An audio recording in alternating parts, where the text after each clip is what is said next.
Welcome back. Now, 18 companies will lease Eskom land to build private renewable energy projects in Mpumalanga. These companies could ultimately add almost 2,000 megawatts to the grid, but the contracts are yet to be signed. Meanwhile, the utility is warning rolling blackouts could move to a higher stage. In fact, they have already moved us to stage 4 load shedding. It blames this on protests at power stations after wage talks deadlocked. Let's discuss this further with energy analyst Sampson Mamphweli. Thank you very much, Mr. Mamphweli, for your time here on eNCA. Let's start with these 18 companies and, whether or not this is, a step in the right direction. I mean, about 1,800 megawatts of generation boost. That's what we need, right? Not to see ourselves possibly going to stage 6. Good afternoon to you and the viewers. Yes, this is the step on the right direction. 1,800 megawatts. That's a very much welcome initiative from Eskom. I know this is coming from the Eskom Just Energy Transition Strategy, where they are looking at decommissioning some of the old coal power stations. And we're looking at the decommissioning of about 11,000 megawatts of those.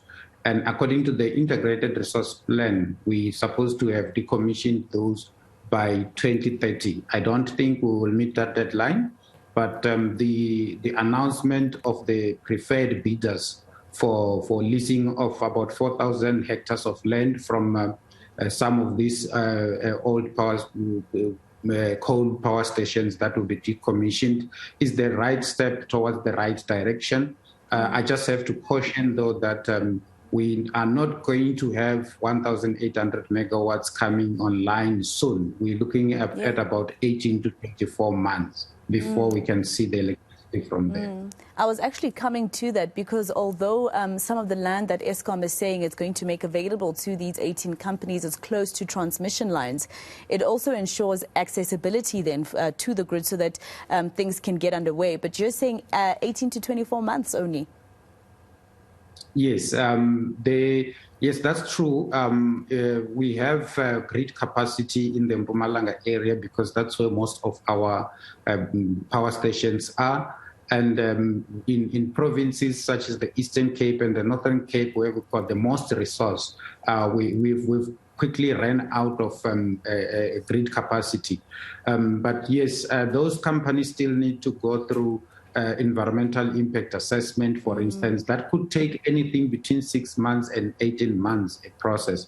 But because already the land was already developed, that process could take a shorter kind of period. But yes, from construction, from the beginning of the power purchase agreement, from the time that they receive the power purchase agreement to the time that they finish construction, we're looking at between 18 to 24 months. So we need some kind of urgent interventions to deal with the load shedding problem that we have at the moment. And I've been saying we need to look at things such as demand-side management, control of your geysers, for instance, that they should come on at a particular time when the system is not constrained. The installation of things such as your heat pumps and solar water heaters. Government need to move and set up a budget. We're looking at anything between 25 to 50 billion rands that can bring a number of interventions that can have an immediate or an impact within 6 to 12 months on the challenges that we have in terms of the security of supply and load shedding aspects.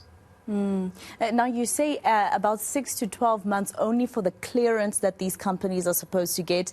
Then after that, once they've signed their service level agreement and they start constructing, it's another 12 to 24 months. So we're looking at a solution that's only going to benefit South Africans in approximately 3 years' time.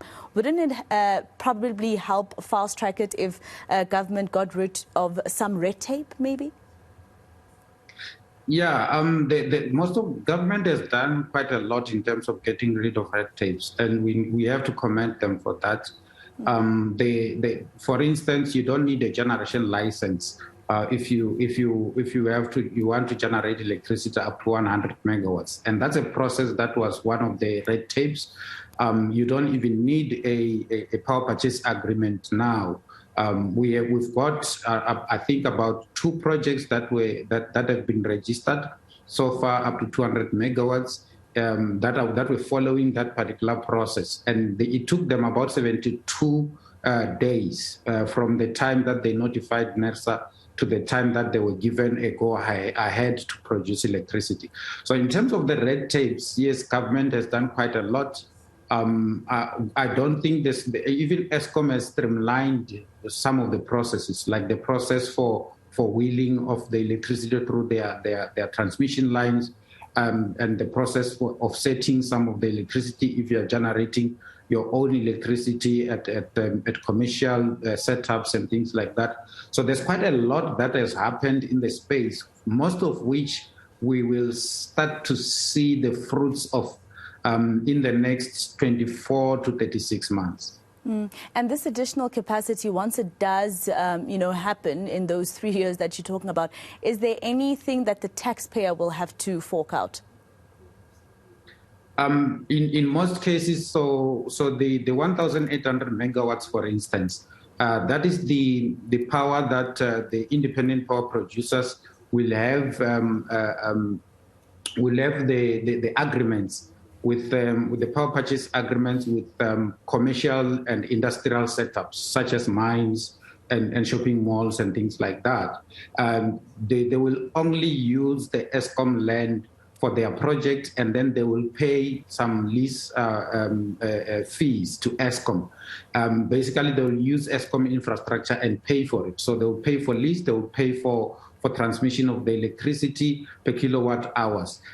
What that will do is it will take off about 1,800 megawatts from the Eskom burden. Basically, it will ease the burden on the electricity supply, and the taxpayers don't have to pay a cent for that electricity. The only people who will have to pay are the people at industry and commercial setup side of things. All right. Well, thank you very much for that clarity. Thank you for speaking to us here on All Angles. That was, of course, energy expert Mr. Mamphweli giving us more details about these 18 companies that still need to actually sign on the dotted lines.